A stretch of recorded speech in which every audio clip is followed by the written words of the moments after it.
Kali ini kita akan membahas tentang kitab Qatlul Ghais, teman-teman.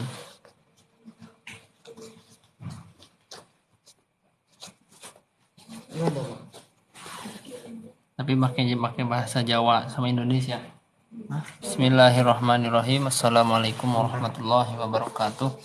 Alhamdulillah wassalatu wassalamu ala Rasulillah wa ala alihi wa sahbihi wa mawalah la haula wala quwata illa billah, amma ba'du. Iktifa wal iktisar qala al-musannifu rahimahullah ta'ala wa nafa'ana bihi wa bi ulumihi fi dharaini amin. Bismillahirrahmanirrahim. Bismillahi ngawiti ngaji sopo ingsun kelawan nyebut asmane Gusti Allah. Ar-Rahmani kang ulas asih ing dalam dunia lan akhirat. Ar-Rahimi kang ulas asih ing dalam akhirat beloko.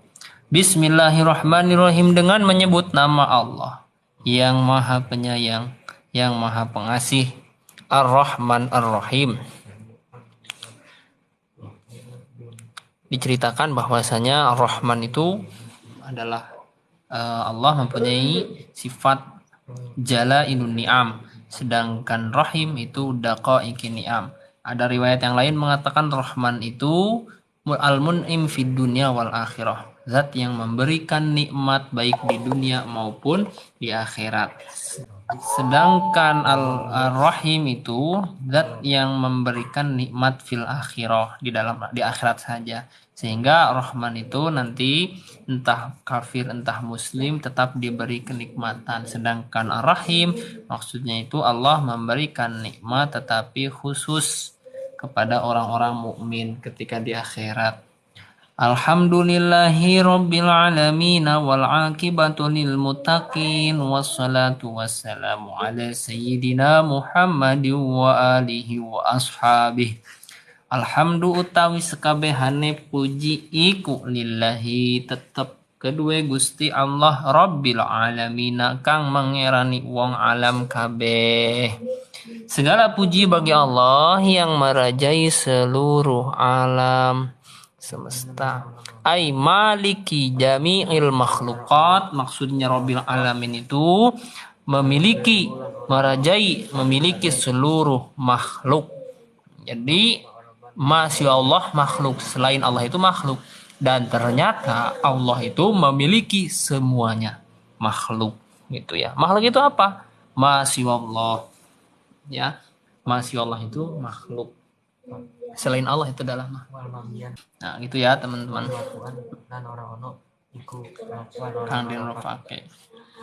Kenapa bisa diartikan gitu? Ternyata di sini teman-teman, alhamdulillahi rabbil alamin ay maliki jami'il makhluqati, tegese zat kang miliki sekabehane piro-piro makhluk gitu ya. Ini dulu kitab ini tuh saya ngaji waktu tahun berapa ya teman-teman, bisa dicek ya di sini ya. Ini biasa, seperti biasa kitab itu pasti ada sallallahu wasallam alaih, bisa ya teman-teman. Nah, terus ini 12 November 2018 teman-teman. Harganya tuh cuman 2.000 dari Lukman Hakim, teman saya teman-teman. Teman saya namanya Lukman Hakim ngasih kitab ini, harganya cuma 2.000 teman-teman. Assalamualaikum Ustaz, pembahasan apa ya? Pembahasan tauhid. Ini kemarin saya baru pulang jadi saya bawa kitab di rumah. Bismillahirrahmanirrahim. Wal aqibatu lil muttaqina, wal aqibatu utawi pungkasan kang bagus iku lil muttaqina tetep kedue piro-piro wong kang takwa. Jadi kebagusan atau bahasanya itu akhir yang baik itu adalah milik orang-orang yang bertakwa. Nah, bertakwa itu yang sering saya jelaskan ada 3 tingkatan. Ada tingkatan takwa orang-orang awam, yaitu cukup dengan dirinya itu bersyahadat, cukup dirinya itu Islam, cukup dirinya itu iman, mati dalam keadaan Islam dan iman, maka orang tersebut itu bisa dikatakan orang yang bertakwa. Tapi tingkatan yang paling bawah, nah, takwa yang paling bawah ini supaya dirinya itu menjaga agar tidak kekal selamanya di neraka. Karena gini, nanti itu di akhirat itu ada orang yang di neraka selamanya, ada orang yang di neraka cuman mampir healing-healing sebentar, pariwisata dan lain sebagainya. Nah, untuk tingkatan yang ketiga ini yang tadi takwa yang terakhir itu gak akan apa namanya itu tidak akan kekal di neraka walaupun ahli maksiat, walaupun dia itu bom bunuh diri itu kan, selagi dirinya itu Islam, walaupun yang penting tidak menghalalkan bunuh diri itu ya. Walaupun dia itu zina, walaupun dia itu jual diri dan lain sebagainya. Ya. Nah, makanya ketika nanti orang tersebut itu sudah Islam dan iman, mati dalam keadaan Islam dan iman, maka tidak akan selamanya di neraka. Bagaimanapun dia dirinya di neraka lama, tetapi tidak akan kekal selamanya, tetap nanti akan masuk ke surga. Wal akibatu lil muttaqin gitu ya. Wal akibatu ay al akhiru al mahmudu al lil muttaqin gitu ya. Wassalatu utawi tambahi rahmat azim, wassalamu lan keselamatan iku ala sayyidina muga tetep ing atase Gusti kita rupane Muhammadin Kanjeng Nabi Muhammad wa alihi lan ing atase pira-pira keluargane Kanjeng Nabi wa ashabihi lan piro-piro sahabate Kanjeng Nabi. Salawat dan salam semoga tetap tercurah limpahkan kepada junjungan kita semua. Siapa? Yakni Nabi Muhammad sallallahu alaihi wasallam. Kenapa kita harus salawat? Nah, terima kasih Kakak Audi, mudah-mudahan menjadi amal jariah. Kenapa kita harus bersolawat? Karena dijelaskan di dalam Al-Quran, Innallaha wa malaikatahu yusalluna 'alan nabi ya ayyuhalladzina amanu sallu 'alaihi wa sallimu taslima. Sesungguhnya Allah dan para malaikat itu bersolawat kepada Kanjeng Nabi Muhammad. Gitu catat pertama. Kemudian ya ayyuhalladzina amanu sallu alaihi wasallimu taslima, dan hai orang-orang yang beriman, salawatlah kalian kepada Nabi dan juga beruluk salam. Nah, terus sebenarnya kita salawat itu mendapatkan pahala karena satu, kita mengikuti perintah Allah. Dua, sebenarnya sejatinya kita bersolawat itu mendoakan diri sendiri. Nah, makanya suka ada yang bahasanya gini, ada masalah apa ya Allah, saya punya utang apa-apa gitu kadang. Ya Allah, saya tuh pengen gini, pengen gitu, pusing gitu, punya beban hidup yang sangat berat gitu ya teman-teman. Jangan kedukun teman-teman, ternyata ada keterangan memperbanyak solawat juga bisa mempermudah perkara yang sulit. Dulu itu saya dengar waktu Pondok Pesantren Lirboyo itu waktu mendirikan pondok itu ada suatu bangunan yang mana bangunannya itu nggak terlalu kokoh, cuman gara-gara sholawat kokoh sampai sekarang berdiri. Namanya Pondok Pesantren Lirboyo, kamar daerah bangunannya namanya bangunan Al Ihsan kalau nggak salah itu Al Ihsan. Nah itu gara-garanya sholawat. Justru amalan-amalan orang terdahulu itu karena kalau kita mengandalkan amal perbuatan sendiri belum tentu masuk surga. Nah, akhirnya kita ya cuman pengen gondel, pengen ikut, pengen ikut-ikutan narik Kanjeng Nabi lah, pengen ditarik sama Kanjeng Nabi. Akhirnya ya kita pengennya dapat syafaat, itu perbanyaklah sholawat. Nah, kenapa kok sholawat itu malah mendoakan diri sendiri? Pertanyaannya. Nah, dijelaskan bahwasanya man sholla alayya sholatan wahidatan sallallahu alaihi biha asyran, barang siapa yang bersolawat kepadaku walaupun satu kali, itu kata Kanjeng Nabi bukan kata saya ya. Kalau kata saya nanti kalian bersolawat ke saya, jadi nggak jelas ya teman-teman, itu nggak boleh. Nah, barang siapa yang bersolawat kepada aku satu kali, maka Allah akan membalas solawat baginya 10 kali. Jadi seandainya ada orang yang bersolawat sallallahu alaihi Muhammad, biasanya saya itu dapat ijazahan 1000 kali setiap hari. Sallallahu alaihi Muhammad, sallallahu alaihi Muhammad 1000 kali setiap hari, malam Jumat 1000 kali hari Jumat. 10.000 kali. Itu untuk keberkahan ke anak-anaknya, keberkahan keluarganya, nggak panas, adem ayem, rukun. Itu berkah solawat. Nah, ketika seseorang itu nanti bersolawat kepada Kanjeng Nabi, maka Allah akan membalas 10 solawat kepadanya. Jadi kita mendoakan Kanjeng Nabi Shallallahu Alaihi Muhammad sama dengan kita mendoakan diri sendiri, karena nanti Allah akan membalas 10 solawat. Pertanyaannya, apa itu solawat gitu kan? Sholawat itu apa gitu, sering kita dengar majelis sholawat gitu, tapi kita nggak tahu artinya apa.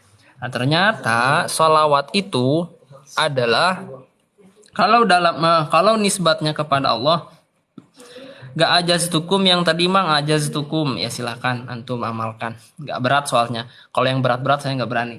Nah, terus saya lanjutkan. Apa itu arti sholawat? Sholawat itu aizyadatur rahmat. Ziyadatur rahmat minallahi ta'ala al-makruna apa ziyadatu al-makrunatu bi ta'zimi.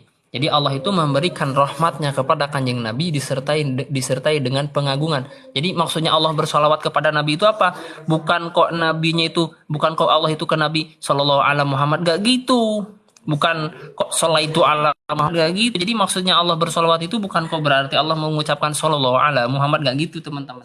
Tapi yang dimaksud itu adalah ziyadatul rahmat, tambahnya sifat, tambahnya rahmat. Yang mana rahmat itu ditujukan kepada kanjeng Nabi disertai dengan pengagungan. Jadi sekaligus rahmat sekaligus ada pengagungannya. Sedangkan malaikat juga katanya kan innallaha wa malaikatahu yusholluna ala nabi. Malaikat juga katanya sholawat. Apakah malaikat sama? Ternyata malaikat itu bahasanya istighfar. Ada riwayat yang lain memintakan juga rahmat. Kemudian kalau kita gimana maknanya? Nah, kalau kita maknanya berarti nanti kita memintakan rahmat kepada Allah untuk kanjeng Nabi. Nah, ketika nanti kita memintakan rahmat kepada kanjeng Nabi, otomatis Allah membalas 10 kali sholawat kepada kita, yang artinya 10 sholawat itu maksudnya Allah memberikan rahmat kepada kita teman-teman ya. Jadi Shallallahu Alaihi Muhammad kita sama dengan mendoakan diri kita 10 kali teman-teman ya, catat. Makanya itu luar biasa. Kitab apa Ustadz? Ini kitabnya Qatrul Goes. Saya bukan Ustadz, saya ini cuma ikut tidur aja di pondok. Ala Sayyidina kepada junjungan kita semuanya, huwa ibnu abdillahi akmalul khalqi khalqan wa khuluqan mab'usin fi Makkah wa madfunin fil Madinah al-Musyarrafah. Ala Sayyidina Muhammadin, kanjeng Nabi Muhammad itu teman-teman adalah putranya Sayyid Abdullah, yang mana beliau itu paling sempurnanya makhluk dari segi ciptaannya, dari segi akhlaknya. Kemudian beliau diutus di kota Mekah dan dikuburkan di madfun, dimakamkan fil Madinati di kota Madinah al-Musyarrafah. Nah ini ya, beliau itu lahirnya di Mekah, tapi beliau namanya harum itu melejitnya itu di Madinah teman-teman. Waktu 13 tahun lamanya di Mekah itu pengikutnya nggak sebanyak di Madinah. Nah ini sebenarnya memberikan ibroh, memberikan tapatulada kalau bahasa Jawanya itu, memberikan intisari kepada kita, hikmah di balik itu semua, bahwa ketika kita ingin berkembang dengan pesat maka hijrahlah. Karena kadang gini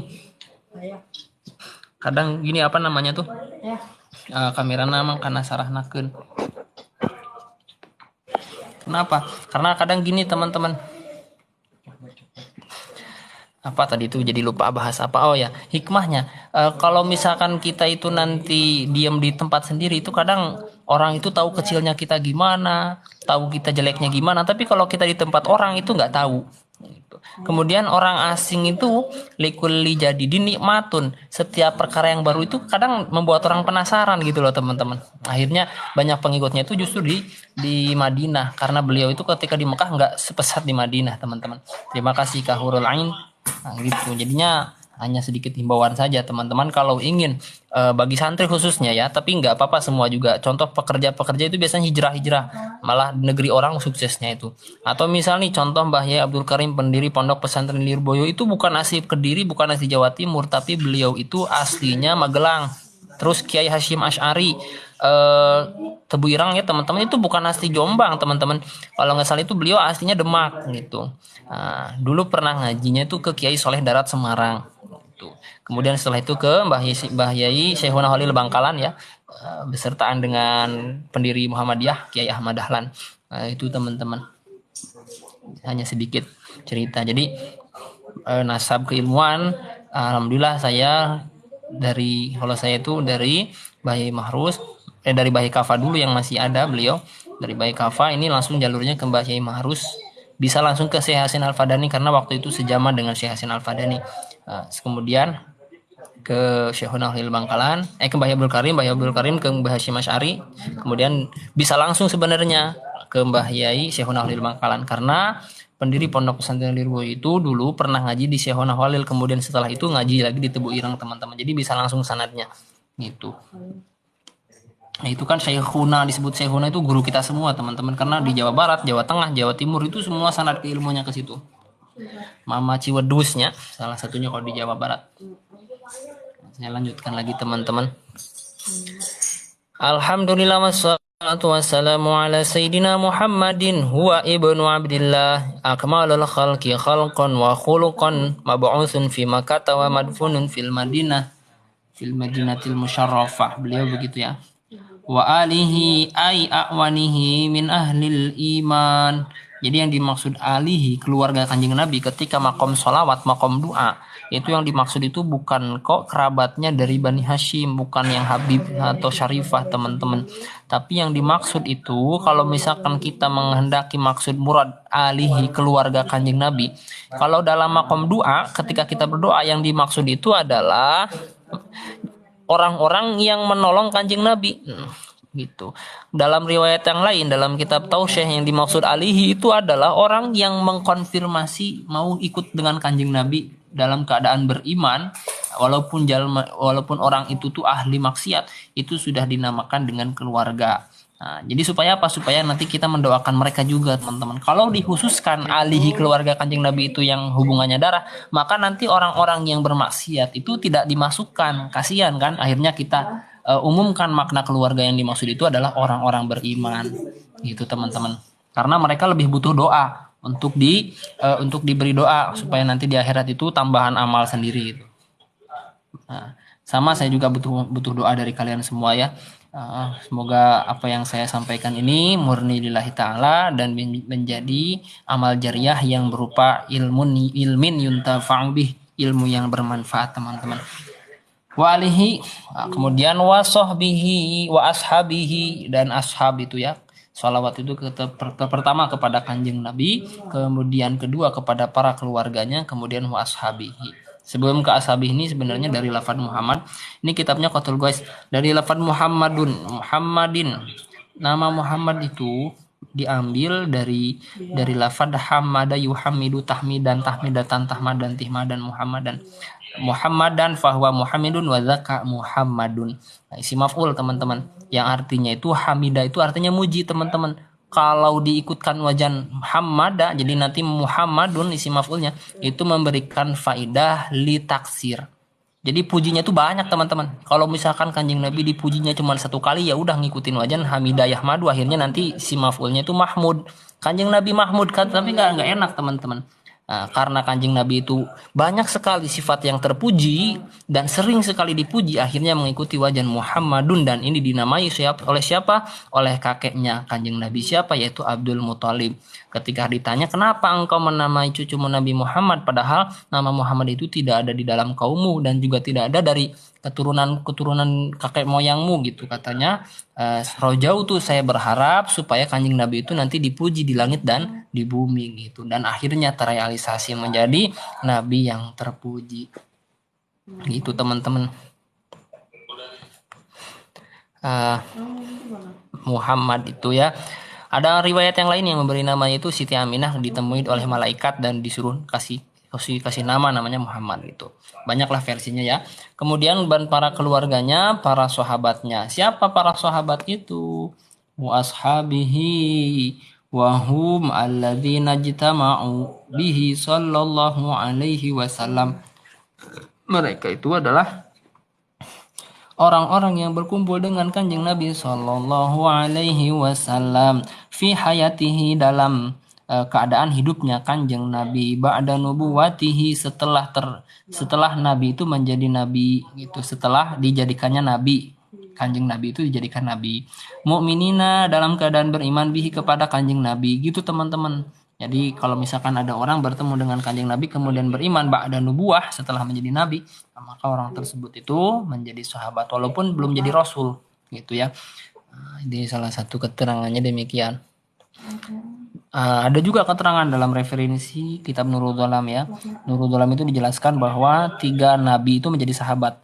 1 Nabi Khidir, 2 Nabi Ilyas, 3 Nabi Isa. Gitu teman-teman. Di Nurul Dhalam coba dicek ya. Nurul Dolamnya mana ya? Nurul Dolam. Udah jam 9 gitu bilang. Nah, kitabnya lupa saya nyimpennya di mana ya.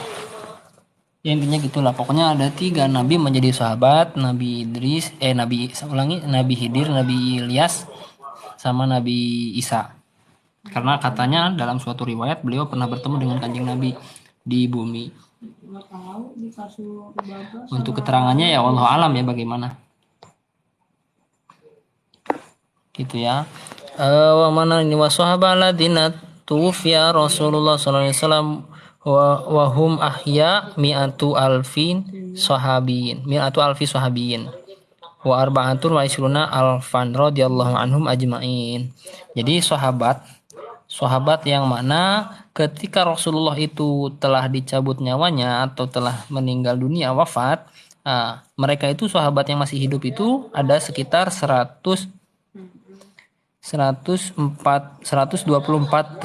sahabat teman-teman yang ditinggalkan oleh kanjeng Nabi. Jadi ketika kanjeng Nabi meninggal, ketika kanjeng Nabi wafat, jumlah total sahabat itu ada 124.000. Gitu ya. 124.000 sahabat radhiyallahu anhum ajmain. Ka'adadil anbiya'i, dan seperti halnya hitungan atau bilangan para nabi, wa ada di auliyai kulli asrin, dan bilangan setiap para wali setiap masa. Setiap masa itu pasti ada wali sekitar 124.000 menurut versi kitab Qatrul Wais. Qatrul Wais ini yang ngarangnya itu orang Indonesia teman-teman, Syekh Muhammad Nawawi Al-Jawi ya. Jadi beliau ini yang kalau Qatrul Waisnya itu karangan Abilais ya teman-teman. Syekh Abilais ini mengarang kitab namanya Qatrul Wais, sedangkan Syekh Nawawi ini mengarang kitab syarahnya. Hukum menghadiri perayaan Natal, Ustadz minta referensi yang pas. Referensinya dulu saya pernah bahas ya, sebutnya itu tahniah. Kalau dalam kitab itu namanya tahniah alal kufar, itu haram secara hukum asal teman-teman. Tapi kalau untuk sebagai pejabat, sebagai lurah, sebagai presiden, karena dituntut untuk Bhinneka Tunggal Ika, maka hukum haram itu hukum asal ya teman-teman. Karena ada faktor eksternal, akhirnya nanti berubah hukumnya itu. Bisa jadi wajib karena menjaga keutuhan negara, karena menjaga negara itu juga harus ya teman-teman. Dalam Ihya dikatakan adinu aslun wa sultanu harisun. Agama itu adalah pondasi, sedangkan negara itu adalah negara itu adalah haris, penjaga teman-teman, yang melestarikan. Seandainya negara rusak, maka nanti agama juga ikut rusak. Makanya kita harus menjaga negara. Bukan kok tujuan menjaga negara, tetapi menjadi perantara. Tujuan yang pertama yang harus kita jaga itu agama. Nah, gitu ya teman-teman. Tapi karena tidak akan terwujud penjagaan sebuah agama tanpa adanya negara, maka negara itu yang menjadi wasail hukumnya wajib. Karena lil wasail hukum maqasid, atau dalam kaidah yang lain malayatimul wajibu ila bihi fahuwa wajib. Ketika sesuatu wajib tidak sempurna kecuali dengan hal yang lain, maka hal yang lain itu ikut wajib. Gitu teman-teman. Ya.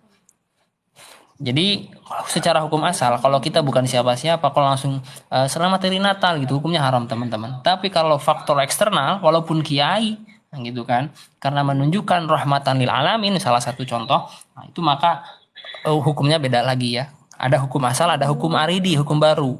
Seperti contoh hukum memakan bangkai, haram hukumnya teman-teman. Tapi dalam suatu keadaan tertentu bisa menjadi wajib. Ya, seperti orang yang kalau nggak makan bangkai terus nggak ada makan yang lain, nanti dia itu mati, maka hukumnya wajib ya. Itu hukumnya wajib makan bangkai walaupun haram, tetapi nanti menjadi wajib teman-teman. Gitu ya. Tapi di situ hilaf bi qadril hajat atau bi tawasu. Kalau menurut Imam Malik itu mengatakannya itu bi qadril hajat, secukupnya. Tapi kalau yang versi yang lain itu bi tawasu, bebas, udah namanya halal ya bebas gitu ya teman-teman. Mungkin segitu dulu lah yang bisa saya sampaikan. Semoga bisa bermanfaat ya teman-teman. Sudah setengah jam. Lain kali kita bisa bertemu kembali, karena saya live tidak bisa lama-lama, cuman sebentar-sebentar aja. Yang penting dalam hari ini bisa live lah. Dan terima kasih teman-teman yang sudah menyaksikan dari awal hingga akhir, yang sudah tap-tap layarnya, yang sudah follow, yang sudah share.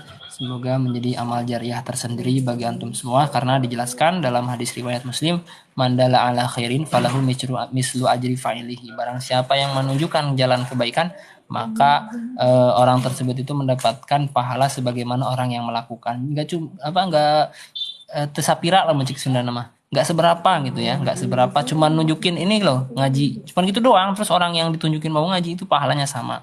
Nah gitu teman-teman. Di kitab apa Ustadz, mohon mau nanya, join Telegram aja ya, di Telegram suka ada tanya jawab sekaligus referensi, antum join Telegram, karena kalau di sini saya nggak bisa, soalnya saya biasanya nyarinya di Maktabah Syamilah, sedangkan Maktabah Syamilahnya di HP teman-teman, nggak bisa saya sambil nge-live sambil cari referensi, nggak bisa. Mungkin cukup sekian yang bisa saya sampaikan, mudah-mudahan bermanfaat. Wabillahi taufiq wal hidayah, waridha wal inayah. Wassalamualaikum warahmatullahi wabarakatuh.